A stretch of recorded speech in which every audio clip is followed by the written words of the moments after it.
We're on. Okay. Good morning, everyone. Welcome to this meeting of Smiths Falls Equity for All Committee for Thursday, November 13th, 2025. I'll begin with our land acknowledgement. On November 13th, 2025, we acknowledge the sacred land in which Smiths Falls is now located has been a site of human activity for over 10,000 years and has rich Indigenous history. This land is the ancestral and unceded territory of the Algonquin Anishinaabe Nation. We're grateful to the Algonquin ancestors who cared for the land and water in order that we might meet here today. We're also grateful to the Algonquin people for their contribution in making of the Riel Canal, which runs through Smiths Falls. We are mindful of broken covenants and the need to reconcile with all our relations. Together, may we care for this land and each other, drawing on the strength of our mutual history of nation building through peace and friendship, and being mindful of generations to come. I'll call the meeting to order at 9:04 a.m. Looking for a motion for approval of the agenda. Moved by Diana, seconded by Katie. All in favor? That's carried. Thank you. Adoption of minutes. Hope everyone had the opportunity to review the minutes from October 9th.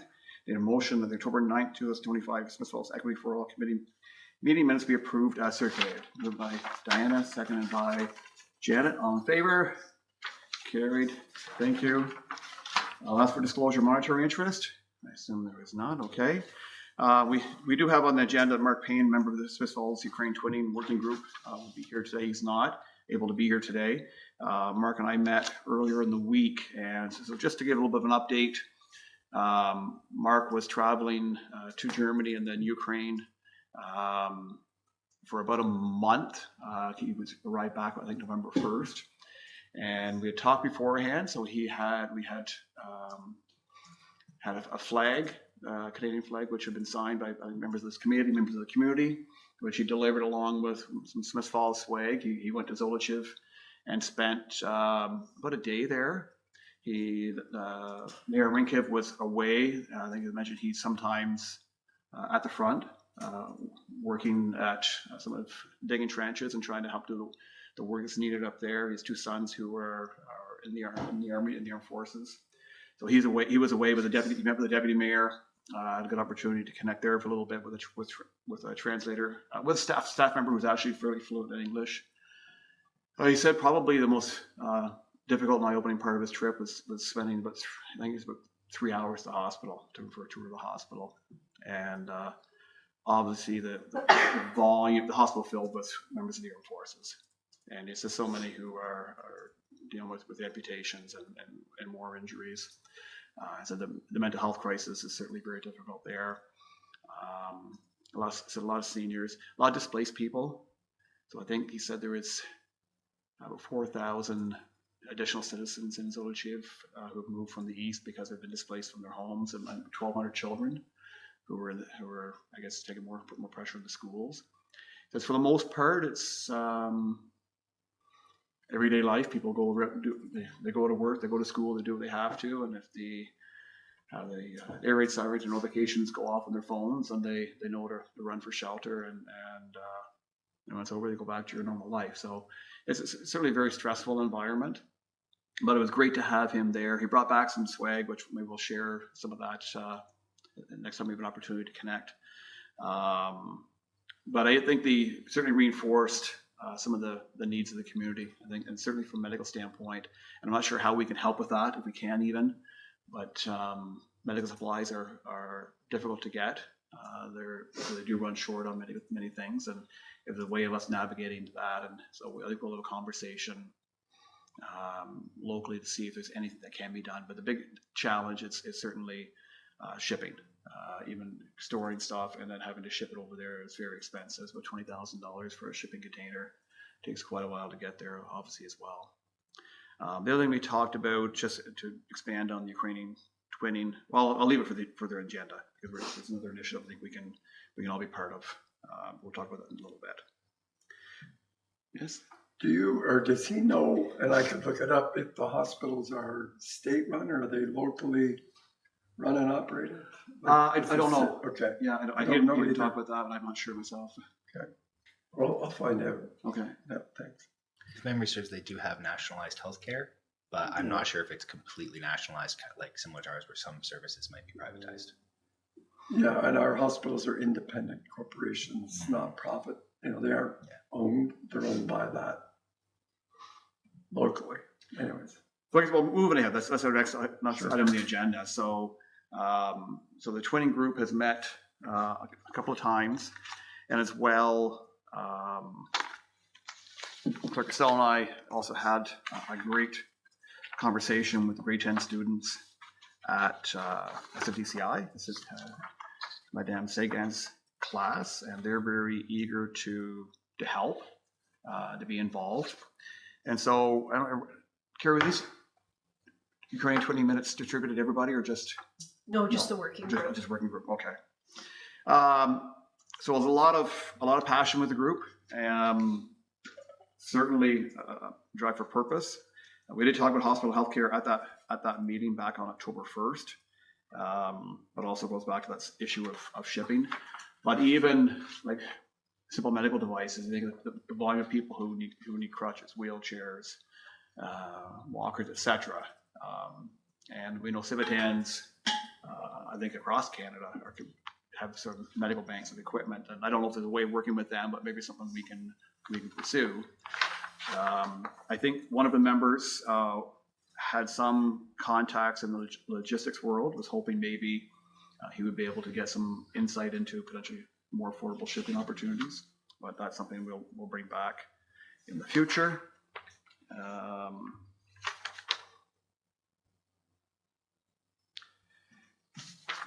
I think there's a hope that we'll be able to celebrate some of the Ukrainian holidays, or maybe acknowledge them within the council, within the town, maybe even a small celebration. You may know my family's hosted a Ukrainian New Year celebration for a number of years. We didn't do it last year. So basically like a Ukrainian dinner we hosted in January. Maybe we could consider something like that, or maybe in connection with the Falls Food Hub, and trying to put something together to try and share and highlight and feature some of the Ukrainian culture in our community. Communication with the community. There has not been a lot of notification of the community, but I think we can expand on that. And I have heard from people who do want to be part of this in some way. So it's how do we leverage the energy and the enthusiasm of the community to try to help expand this relationship. But actually, social media may be something that we could work with. There is a place in Ottawa that has a bit of a courier service directly to Ukraine. You mentioned, I think it's Mies. It's called. I think it says operated at a shoe store on Greenbank Road, if I'm not mistaken. So we'll look into that further, because one thing I think that we can do is sort of with Christmas coming. We already had the discussion with students about even just preparing Christmas cards to send to students over there. And one thing Mark suggested was certainly those who are especially in hospital would probably love to receive just some good wishes and some goodwill from Canadians, and the opportunity for us to maybe get the community to rally, prepare some Christmas cards. If we could collect them all here, and then just do one bulk shipment. We can take them to Ottawa and have them sent through Mies to Zolchi for distribution there, whether it's to the hospital, and it depends how many we have. So Mark figures probably 200 inpatients in the hospital, even certainly to provide some hope and some camaraderie and support for them, and maybe other members of the community as well. So how do we navigate that? Maybe it's a call out, and certainly just to, if people want to make homemade cards, or kids want to make homemade cards, or buy cards and some words of good wishes. Perhaps they can be written in Ukrainian. Kids are probably kids in the younger generation would have a little bit more fluency in English. They learn it at school. I mean, the older people would not be the same. It would be a little more of a barrier. So in a letter I wrote to Mira Rinkov, you can use Google Translate. I did it in Ukrainian in both their Syriac alphabet as well as in the English alphabet. So there's different ways of doing it that we could make it easy for them as well, and I'm sure it'd be well received. So that's one small initiative that I think we could take on very soon. We'd want to take it on very soon, make sure we get it completed and there on time. And Carrie, maybe if you or somebody wants to reach out to me, so if you have a contact number for it, to see what is the shipping time. Like, is it going to take 4 weeks to get something over there? If so, we know we have a deadline of getting things done in the next couple of weeks to make sure we'll be there before Christmas. So that was a nice way of trying to connect the two communities. Peter? Can you spell Meese? I think it's MEESE. It's in. I'm just going down Greenbank today, Oh, right. going to a pump repair shop. Okay. Well, hey, Anyways, that's I'll drive by it's very fortuitous. and Where I saw it, it's I in the, Google it. we'll find, yeah, so it's in the notes. It's on, I can message Mark and yeah, she's in Ottawa all week, I believe, doing training. Yeah, we'll get that this morning. When are you leaving later this morning? After this. Okay. Yeah. Okay. Yeah, you just text me. Okay.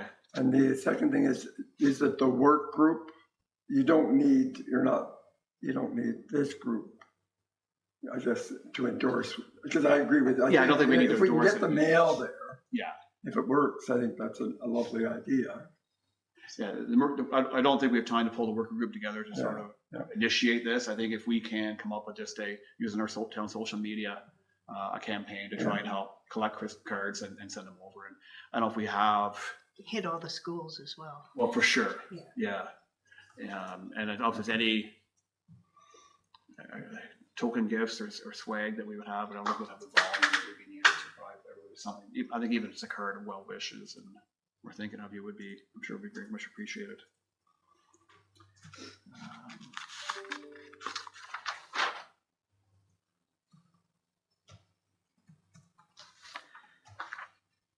We did also discuss at the last meeting the challenges with grief counseling and people living in trauma and mental health supports. And so that's one thing that in our meeting with representatives from the village, they've asked if there would be potential resources in Canada that could help. So we haven't advanced that, but I think it was Paul Burley mentioned he was going to take a little bit of a deeper look into that.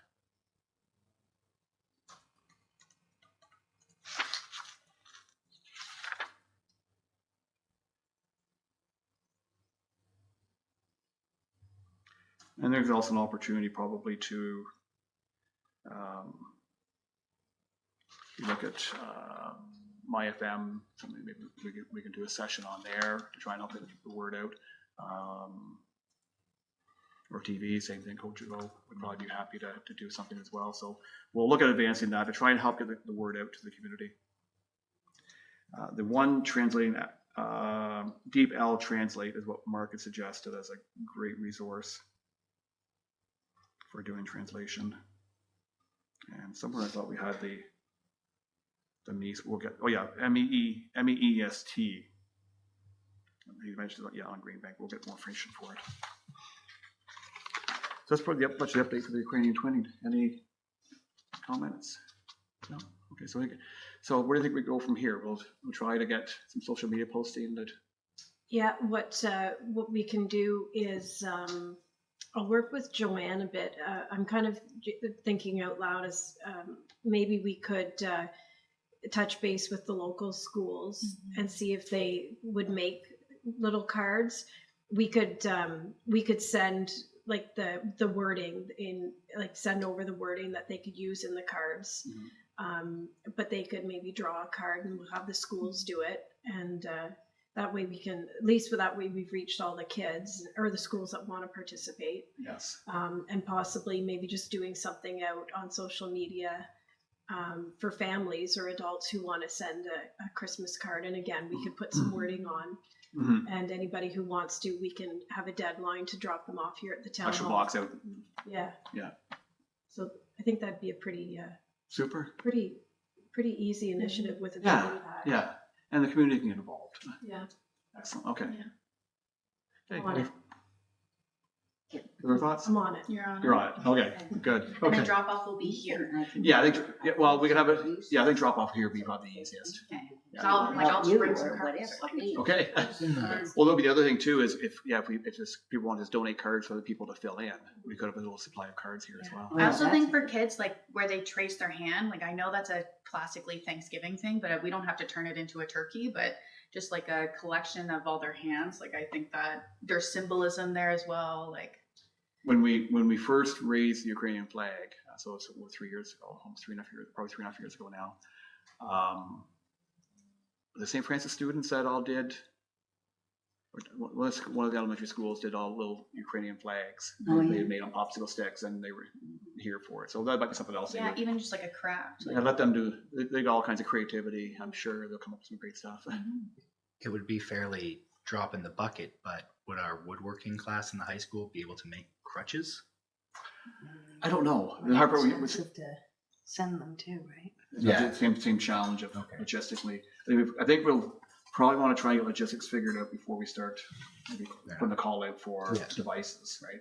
That would be an interesting project for them.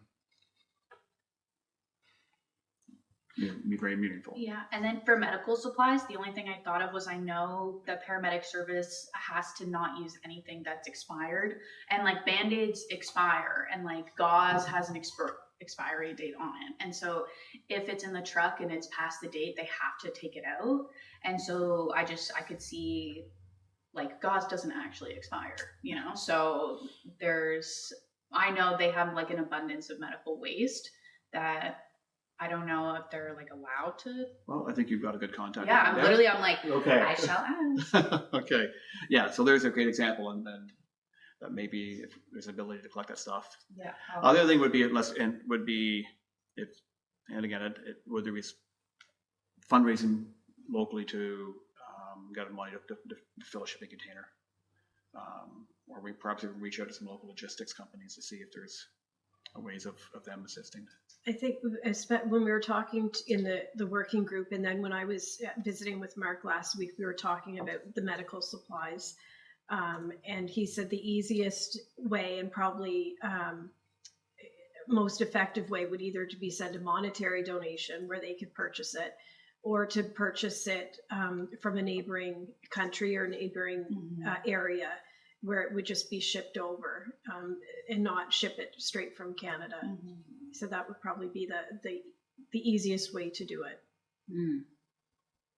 Plus then supporting their economy as well. Yeah. Okay.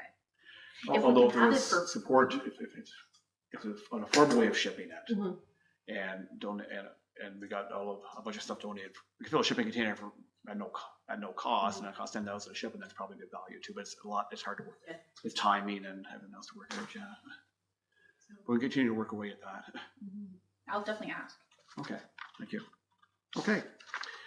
Of course, the other big item that we've been working on is the food insecurity. We've met, I think, 3 times altogether.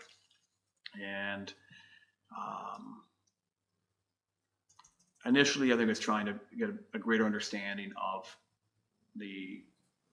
how deep the issue is and how many people are affected in our community. And it's hard to get local data. I've wondered, because considered would be merit in trying to do a survey to try to gauge how the people that are impacted in their community. It might give us some more relevant data locally, and how it is impacting them.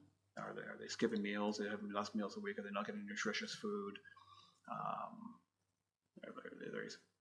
Is it an income issue, which in many cases is the rent issue? And so there may be merit in trying to do more local data. And I guess the question would be, if we go through that and try and get some greater understanding, what do we do with it? I think we know subjectively anyway that, and even the health unit's updated numbers is probably 1 in 4 in our community was considered food insecure. So there's over 2,500 people. That in itself tells us we've got a big challenge. So I'm not sure if we need more data. The only thing I'm thinking from a data standpoint is if it gives us evidence which helps support a call to action. I think we know that subjectively the needs are profound. So I also did some work this week. You want to pause there? Sure, go ahead. Just- Yeah, please. So I agree with you. I don't think another survey is going to tell us. I think let's just assume there's a lot of food insecurity. Now, having a person, if there's anybody willing to tell that story, then that's compelling. Then that's giving me another stat. Yes. Not trying to humiliate anybody or embarrass anybody, but it's sometimes there are people that are willing to tell that story. But I don't think. Let's just assume that a quarter of our population are food insecure, and what resources are there and what are we short and what can we do? Yes. And I agree. I think it's a quarter probably is conservative. Yeah. I mean, we've looked, especially when you look at, I went through the Feed Ontario most recent report, and it's very insightful because it really reinforces what the group has concluded. And we also did talk about maybe doing a video and doing an interview, or where there's something that's going to, we interview Falls Food Hub volunteers, maybe someone from the food bank, but also if there are people with lived experience or want to talk about it, that can be very powerful as well.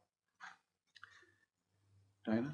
I also, with that, I mentioned at the working group meeting, just I'm cautious to have folks who are actually food insecure sharing that story in a video like that, mainly because we're just like, this is a vulnerable person that we're putting in a more vulnerable position for kind of the benefit of the town to say, look what we're doing.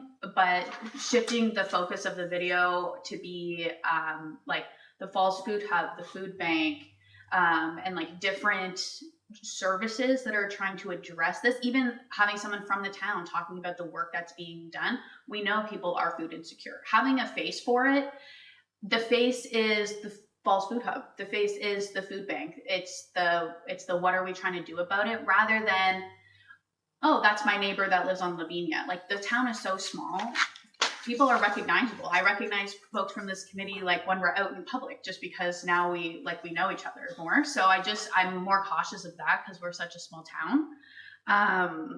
And then this was kind of last-ish minute, but on Tuesday I emailed you a draft of the poster that I've been working on. I didn't end up sending it to the whole committee, but Carrie has it too. yeah, I emailed it to the two of you. So I started working on, I'll just pull it up on my phone as well, because I can show it to you guys sit next to me and pass it around. So I started working on a poster that we can be hanging up that also has resources listed. So I'll pass that to you. And so it just says, food insecurity, let's make a difference. And the poster is very simple. On the left, it's how can you help? And it gives it's like educate yourself, advocate for change, support your community. And it has a QR code. And then on the other side, it says where to get food.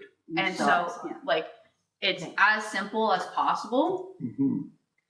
And all of the colors are the Smiths Falls branding colors. So we're good there. Because I work for the government, I know that there's branding colors. There's a reason we use these colors. Policy. There's a policy. So I made sure that we're using the right colors. And so it lists like where to get food and then easy ways to save. So this is based on the stuff that we talked about at the meeting, where it was like, well, there's flash foods, there's too good to go, like just little things that we don't know about. And then I didn't put the addresses for the locations because there's definitely merit to having them, but I was like, if you scan the QR code, not only do you have all of those addresses, but there would also be like, it would bring us to a page on the town's website that talks about the Falls Food Hub, the food bank, other services, ways to save, food insecurity in the town, and then ways to donate. Because ultimately we do still want people donate, even though we know universal income solutions are the solution.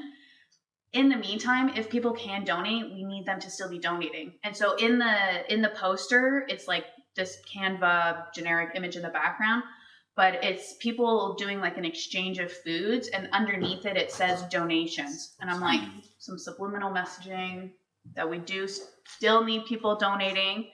And I kind of envisioned it as like local businesses that want to participate, or just like have the poster in it, town buildings, the arena, the grocery stores on the message boards, just having that up. It's not necessarily like an infographic that we were originally talking about, where it was like the stats. Though I wrote 1 in 4 households in Smiths Falls, because when I looked into us first making this declaration, there was a really detailed newspaper article that talked about like our whole declaration, and they wrote 25.8%. And I'm like, well, I don't know where they got that number, but this is perfect. 1 in 4. And so, and I said we declared this in April 2025, but now April feels like, I'm like, now that we're November, is April right? Like maybe that needs to be changed. But anyways, this is a first draft. And it did not take me long at all to whip up. So So we need to get some work done on a page on the website. On that page, we'd like to also see details regarding rent protections or like rent eviction yeah, guidance, connection to the legal clinic, just maybe a couple of other items on there that will help. So anybody's going to that page, it's probably maybe at risk of similar issues. and that's why like the resources in the email that I sent, I think I had 5 that were there, and it includes stuff from like the Rito Community Health Center, but definitely like anything that is tied to where our money is going, where it's not going to food, right? Rent is a perfect example of like maybe it goes in like the ways to save. It's more information on rent eviction and how you can be protected and how there are protections in place if you just don't, but if you don't know, you don't know. So anyways, that is in the works. Yeah, and we'll probably get it refined and up and running very shortly. The Feed Ontario report, as I mentioned, I went through that. It's the Feed Ontario 2024 hunger report. So it indicated 1 in 16 Ontarians is using the food bank. That's about 1 in 10 in Smith Falls. With Natalia's mentioned in our last meeting, 1,088 individuals who use the food bank in September, I believe it was. 24% of visitors are regularly employed. 60% are on OW or ODSB. The balance really being low-income seniors or people who are homeless and have no income. Food bank usage has risen 8 straight years, and the number provincially, the number of youth individuals has risen 73% in the past 2 years. So, as we know and as we discussed, it's insufficient income. It's more deeply impacted by the rising cost of housing. I think all of that information on that website, on the webpage as well, especially because we keep talking about how the food bank doesn't even tell the whole story, and for it to arise like eight times over, it could be real, like actually like 10 to 12 times over if the folks who weren't reaching out to it were. So Well, the in reality this is it's also food banks are struggling to be banned now. yeah, exactly. In many cases, they're given a reduction in what they're providing in a food hamper. They're cutting back on other services. In many cases, maybe not as much here, but other places, they're really having to focus on their core responsibility because they don't have the money or resources to focus on what the other initiatives they were looking after. They expect demand to grow by another 24% this year. And overall demand has doubled, more than doubled since 2019. And we know that here that it's probably close to 3 times since from where they were in 2019. Provincially, I think it's 29% food bank users are children.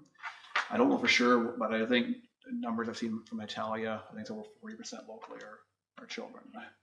So a lot of families who are using the food bank I think the locally. scariest thing was that those that used to donate to the food bank are now using the food bank. I think that was a big eye opener. And so since 2019, the use has doubled, and we're forecasting that it'll go up another 25% this year. That's what Feed Ontario has indicated. Okay, so from 2019 to now, if we had that, it's actually going up like more than 75%. Well, in Smith Falls, fiscal 2020 for the food bank, which is September 30th, I believe, they were serving on average less than 400 people a month. Okay.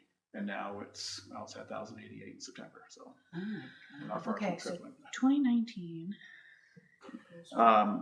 Feed Ontario report 76% are in the private rental market, 10% are homeowners.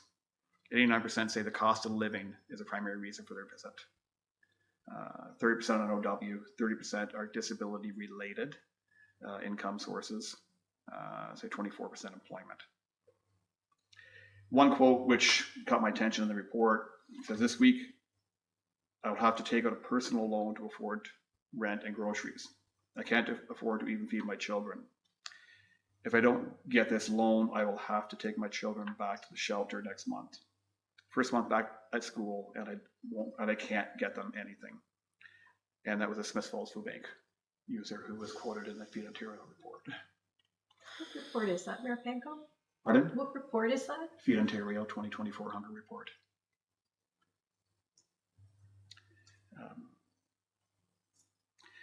Most indicate they have a need for about $700 a month to cover groceries, and most have about half of that. So the gap is several $100s a month to eat healthy. And in the report, it does speak about how food banks were never meant to be permanent.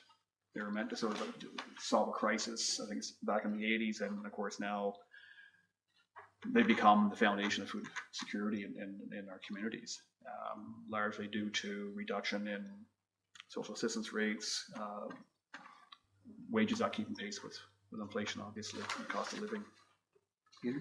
So I agree that having a person tell the story is, but I agree with that. And what I would like to see is a compelling story about why you should continue to give or give for the first time, rather than reinvent another way of giving.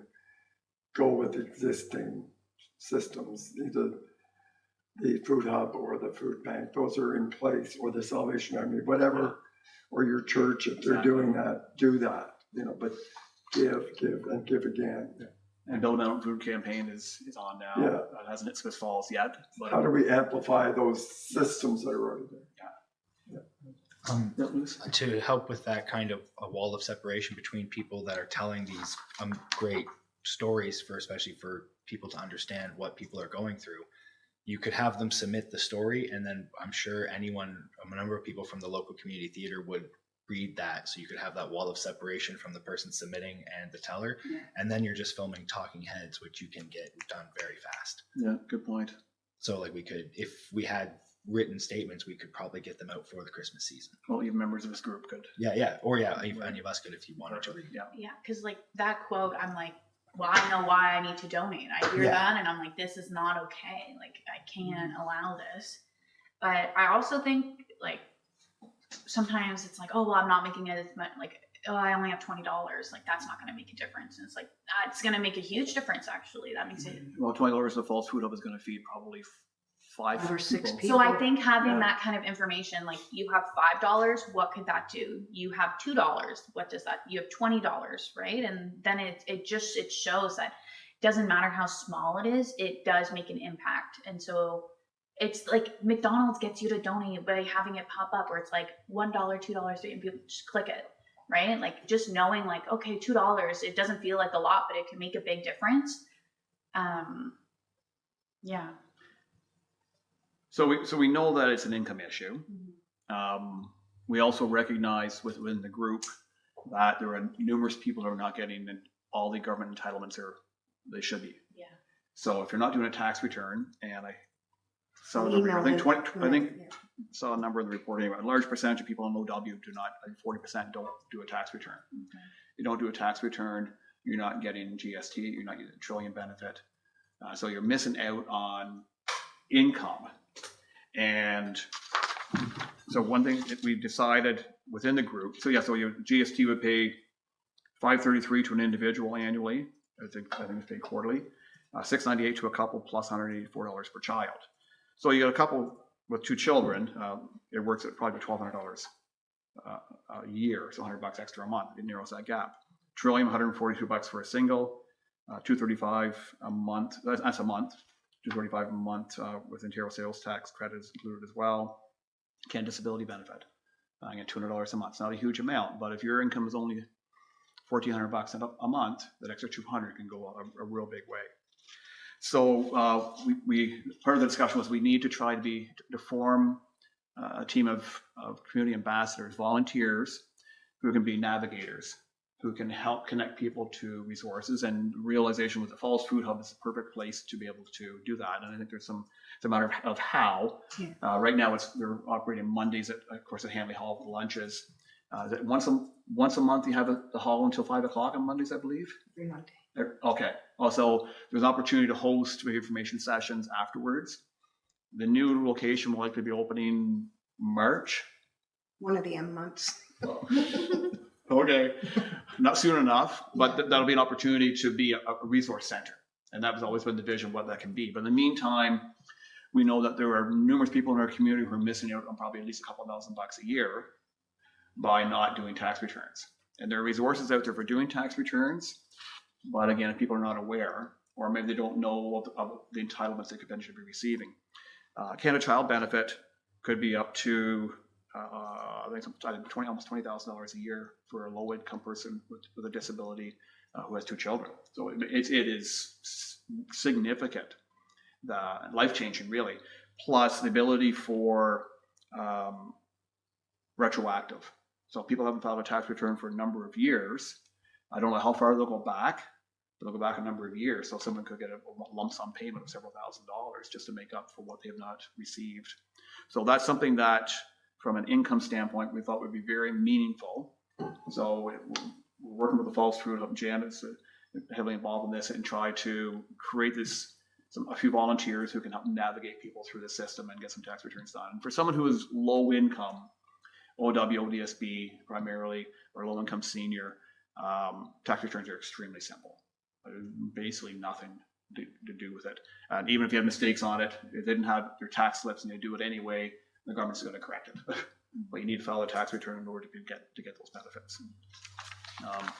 So overall, going back to the Feed Ontario report, there's a lot of consistencies across the province, but I think the challenges we face are even greater here than the province on average.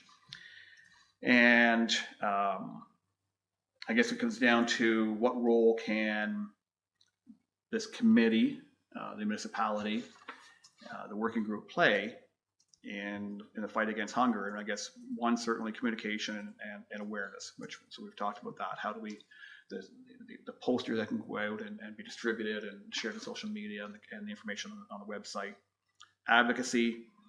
As a council, we have advocated for changes on OW and ODSP rates. We had to with the provincial parliamentary assistant, 2 years ago, I think in January.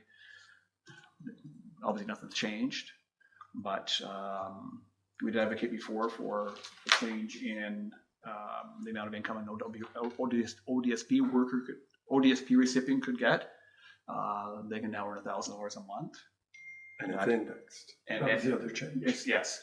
And so there has been some, and I know in talking our employment agency, I'm brain dead here. Access? The on-track? On-track? On-track? Joanna. The health.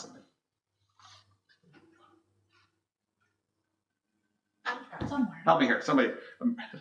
On track, sorry, yes, on track. Oh, you said on track. Is this on? You said, okay, sorry. We both. Okay, both, okay, on track. Right. Anyway, so I know they are providing assistance for people who are on, they have helped a number of people on ODSP get part-time employment.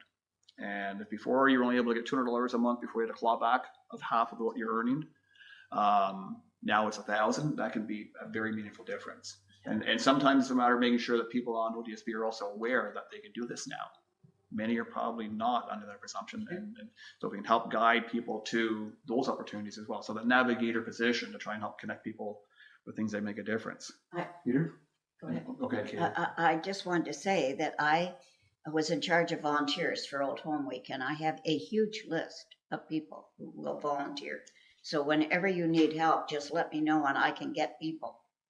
For I could, for the taxes and everything. So We put out an email to get them, I think it's Connect Well that runs the free tax program, to get them to come into the Falls Food Hub. Yeah.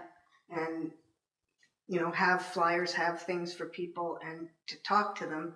And then we can, add on from there if that's what they need, just to help walk people through the taxes. Because they're missing. I suspect there's probably well over 1,000 people in town who are low income, who are not getting their entitlements because they just haven't done their tax returns. Yeah. Lots of people started filing taxes when the dental came out, the free dental. So Yes. just let them know of all these benefits that they're missing out on. It's that little extra push to do it. So I'll follow up with Emily at Lander County Social Ontario Works, because you probably know they no longer do local intake of people on Ontario Works Road. It's all done online, and that freed up half of the time of our local workers. And my assumption is that they've got a checklist when they're sitting down with somebody that includes, have you done your income tax? But I'm not sure of that. Yeah, the report says it's 1 in 3 OW recipients who is not getting not filing tax returns, but that's also 2024. Yeah. These changes are more recent, so. Yeah, so I'd be surprised if they aren't really emphasizing that, but I'm gonna check. Okay, perfect. That's their job. Like, Yes. we're all volunteer kind of, and they're great at it, by the way. And so it maybe, and hopefully if they are doing that, then it's a matter of simply making referral, go see your social service worker. So again, so connecting people to resources, and then I guess going back to this committee and financial, and resources and things that the town can do. So we have a community grants program. The Falls Food Hub applied for multiple years now. Like last year was hit the maximum 25,000 the town provided. So that does help pay for an incredible number of meals. Obviously, it's only a fraction of the overall cost, but that's very meaningful. The food bank has not applied for community grant before. That's up to them if they want to apply or not. But I guess the question comes down to municipally, should we do more? And I raised this at the working group, and it's that challenge, I guess, from a municipal councilor's standpoint, but my mayor hat on, we're balancing, we have a lot of financial needs. The cost of running a municipality has gone up. The cost of infrastructure work has gone up. Our overhead has gone up. At the same time, I also recognize that if 1 in 4 people in our community is food insecure, is there anything really more important than making sure people get the nutrition they need? So there's obviously some contrast there. And should we municipally consider doing more? And the 2026 budget is sort of under works right now. And I know I brought this up to the working group. I know what the working group said, and I know what the feedback would be, probably from the same group here. And I tend to think if the community would be supportive of an initiative that would provide more money to different groups locally. And when I say that I would say we'd probably be, if we committed a certain amount of money towards food security, then it would be potentially the food bank, the Falls Food Hub, the faith-based communities who are doing community lunches, Big Brothers Big Sisters, which provides meals 3 times a week to the youth who go to the youth center. We Are Kids. There's a little food hamper there as well. I think that'd be an application based if anybody wants to try to tap into that. So right now they could do it through the community grants, but the maximum is 25,000 per organization, which maybe that's enough. Maybe it's a matter of communicating out there the availability of community grants. And I think we've generally committed 1% of tax revenue to community grants for most years. So that would be somewhere around 210,000 total. But that's for all the organizations in town who would want to try to do anything, especially events, the smaller things happening, etc. Different charitable organizations could seek funding. So just opening it up for discussion about, I guess, what roles, we've talked about a number of items that the town can play in the fight against food insecurity and trying to enhance food security.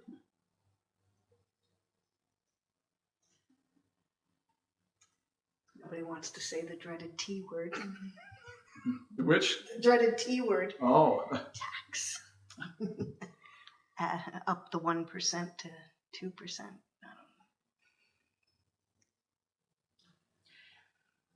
Does the community grant go to not for profit, or is it for anybody? There's different categories and different amounts, but for the most part, anything larger has to be a not-for-profit. Okay. If you wanted to run a little music thing in Davis's Courtyard as an example, well, a group could apply for some funding there. It was going to be much smaller, but for the larger amounts, it's going to be that.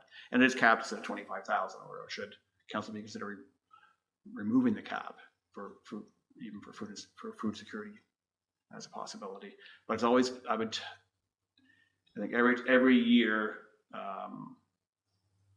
generally we certainly have more requests for funding and support than the funding we have available, even though it's a significant envelope that is provided. There's a lot of demand as well. Maybe up the cap for, not like get rid of it, but just up it more for the food, like for the food bank, or for us, for, all the churches, whoever applies for it, that's food related or food insecurity, maybe up the cap for them. Yeah, It's a like if it was for possibility. one of the 4 pillars of this committee, then like if it touches on housing, poverty, food insecurity, then the limit would be a different amount. One thing I was wondering, 35,000 or like, something. would the community grant be enough to cover the what's it called, the freeze dryer, the food, The you know pipe what I mean? freeze dryer? Yeah, Oh, definitely, 100%. yeah. And then some. It's only like $5,000. Sounds like a future grant application. And that's where the Falls Food would be able to Yeah. define what they're going to do. And that's something that I guess I could help with because I literally will work for a granting body. So like I work with grants just on the other end right now. So not stuff that's relevant for us, unfortunately, because it's Canada Council for the Arts, but I know how granting works, at least when it comes to writing an application and like speaking to the, like there's goals of the municipality when it comes to what these community grants are for. So how to write your application that is speaking directly to those objectives, That's huge. right? So that's something that can be, if we know of like good community initiatives that people are applying for that address this specifically, I'm happy to be like another eye on that. So again, speaking with my council hat on, which I am, and my heart is there. My head tells me that it would be difficult because it's like the food banks. Once you get into it, you're not getting out. You can't. If we created a new track for food security, you're in that, and you're in it for the long haul. The pushback that we hear all the time is we're contributing to healthcare, we're contributing, these are provincial responsibilities. If they would just raise the OW rates, then we wouldn't have this problem. Why are and we know that. But that, at the same time, you have women usually struggling. And what are we going to do? So you'd have to box it in such a way that it market it properly to my colleagues at the council chamber, because the grant, their heart is there. There's no question that they want to do it, but they're reluctant to get into provincial realms. But if we get it within the grant envelope, they understand it.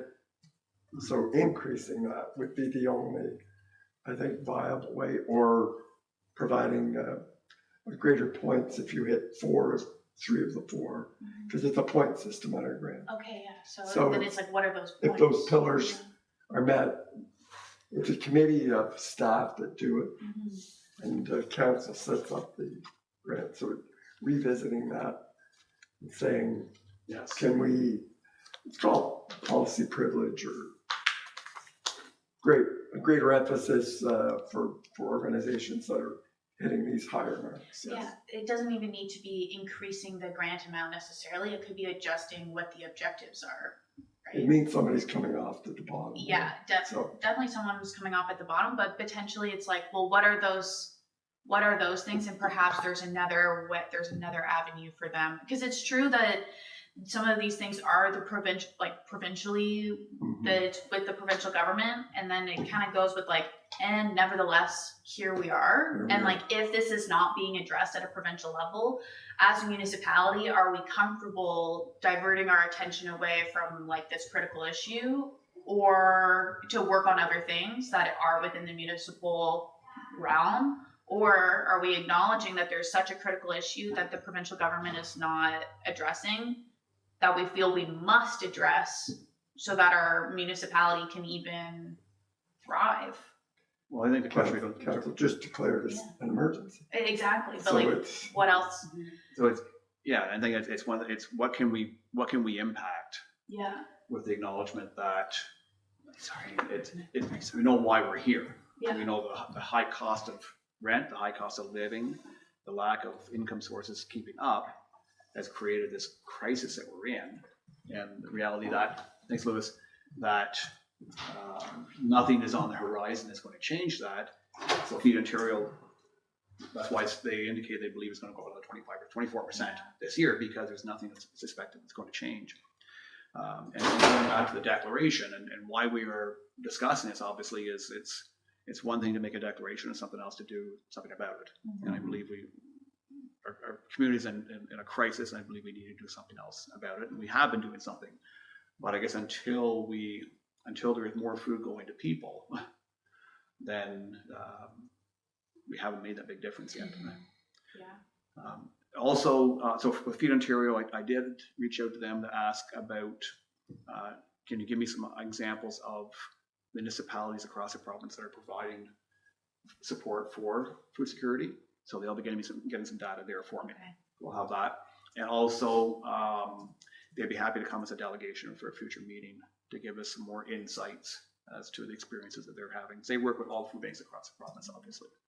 So I would suspect our next meeting will have a delegation from Feed Ontario as well. I would be interested to know if they have information on like what's happened in Kingston and such after they declared it an emergency. Like, what are they doing as a municipality?